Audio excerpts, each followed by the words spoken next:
राम राम सभी को। आज मैं आपको बृहस्पति में केले की पूजन में क्या सामग्री चाहिए, उसकी कथा क्या है वो बताऊंगी। केला हमने लिया है, दीपक लिया है, चने की दाल, हल्दी, चीनी और पानी का लोटा, फूल और रोली ली है। ये सारा सामान मैंने ले लिया है।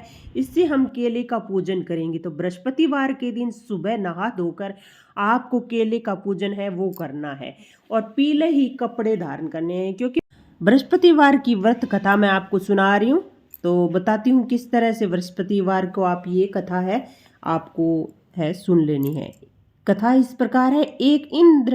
एक दिन इंद्र बड़े अहंकार से अपने सिंहासन पर बैठे थे और बहुत से देवता, ऋषि, गंधर्व, किन्नर आदि सभी सभा में उपस्थित थे। जिस समय बृहस्पति जी वहां पर आए तो सब के सब उनके आदर सम्मान में खड़े हो गए, लेकिन इंद्र को इतने गर्व के मारे न खड़ा हुआ, यद्यपि वह सदैव उनका आदर किया करता था। बृहस्पति जी अपना अनादर समझते हुए वहां से उठकर चल गए। तब इंद्र को बड़ा शौक हुआ कि मैंने गुरु जी का अनादर किया, मुझसे बहुत बड़ी भारी भूल हो गई। गुरु जी के आशीर्वाद से ये मुझे वैभव मिला है, उनके क्रोध से सब नष्ट हो जाएगा, इसलिए उनके पास जाकर क्षमा मांगनी चाहिए, जिससे क्रोध उनका शांत हो जाए, मेरा कल्याण हुए। ऐसा विचार कर इंद्र उनके स्थान पर गए। जब बृहस्पति जी ने अपने योग बल से जान लिया कि इंद्र क्षमा मांगने के लिए यहाँ आ रहा है, तो क्रोधवश उससे भेंट करना उचित न समझकर अंतर ध्यान हो गए। जब इंद्र ने बृहस्पति जी को घर पर न देखा तो निराश होकर लौट गए। जब दैत्यों ने राजा वर्षवर्मा को यह समाचार विदित हुआ तो उसने शुक्राचार्य की आज्ञा से इंद्रपुरी को चारों तरफ से घेर लिया और गुरु कृपा न होने के कारण हारने और मार खाने लगे। तब उन्होंने ब्रह्मा जी को विनयपूर्वक सब वृतांत सुना, कहा कि महाराज दैत्यों से किसी प्रकार हमें बचाइए। तब ब्रह्मा जी कहने लगे, तुमने बहुत बड़ा अपराध किया जो गुरुदेव को क्रोधित कर दिया।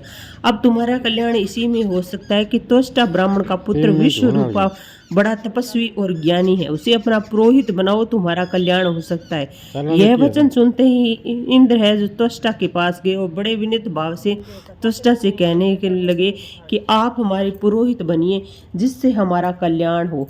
तब त्वष्टा ने उत्तर दिया कि पुरोहित बनने से तपोबल घट जाता है, परंतु तुम मेरे विनती करते तो मेरा पुत्र विश्वरूपा तुम्हारा पुरोहित बनकर रक्षा करेगा। विश्वरूपा ने पिता की आज्ञा से पुरोहित बनकर यत्न किया। हरि इच्छा से इंद्र वर्षवर्मा को युद्ध में अब जीत कर अपने इंद्रासन पर स्थित हुआ। विश्वरूपा के 3 मुख थे। एक मुख से वो सोमपल्ली का रता का रस निकाल पीते थे, दूसरे मुख से मदिरा पीते थे और तीसरे मुख से अनादि भोजन करते थे। इंद्र ने कुछ दिनों उपरांत कहा कि आपकी कृपा से यज्ञ करना चाहता हूँ। जब विश्वरूपा ने आज्ञा अनुसार यज्ञ आरंभ हो गया, परंतु एक दैत्य ने विश्वरूपा से कहा कि तुम्हारी माता दैत्य कन्या थी, इस कारण हमारे कल्याण के निमित्त आहुति दैत्यों के नाम पर भी दिया करो तो अति उत्तम बात होगी।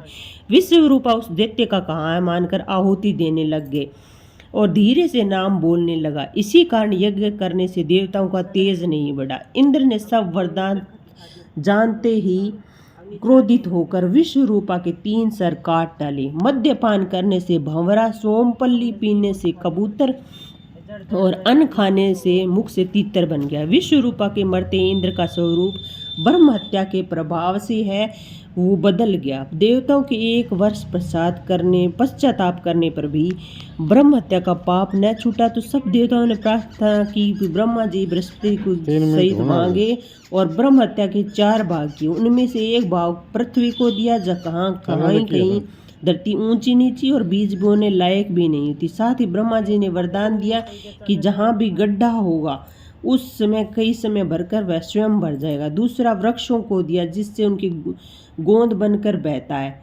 इस कारण गूगल के अतिरिक्त सब गोंद अशुद्ध समझे जाते हैं। वृक्षों को यह वरदान दिया कि ऊपर से सूख जाने से जड़ फिर से फूट जाएगी। तीसरा भाग स्त्रियों को दिया, इसी कारण स्त्रियां हर महीने रजस्वला होकर पहले दिन चंडालनी, दूसरे दिन ब्रह्मघातनी, तीसरे दिन धोबिन के समान रहकर चौथे दिन शुद्ध हो जाती हैं और संतान प्राप्ति का उनको वरदान दिया। चौथा भाग जल को दिया, जिससे फेन और शिवाल आदि जल के ऊपर आते हैं। जल को यह वरदान मिला कि जिस चीज में डाला जाएगा वह बोझ में बढ़ जाएगी। इस प्रकार इंद्र को ब्रह्म हत्या के पाप से है इंद्र वो मुक्त हो गया। जो भी मनुष्य इस कथा को पढ़ता या सुनता है तथा उसके सब पाप बृहस्पति जी महाराज की कृपा से है वो नष्ट हो जाते हैं। तो ये कथा बहुत ही ज़्यादा है जो महत्वपूर्ण है। तो ये कथा आप सुबह स्नान आदि करके इस तरह से पूजा विधि करके आप ये कथा सुन सकते हैं। हर बृहस्पतिवार का आप कर सकते हैं। आप चाहें तो 11 बृहस्पतिवार कर सकते हैं, आप चाहें तो 21 बृहस्पतिवार को ये व्रत कर सकते हैं और उसके बाद आप बृहस्पतिवार का उद्यापन भी कर सकते हैं। तो उद्यापन करना भी बहुत ज़्यादा ज़रूरी होता है।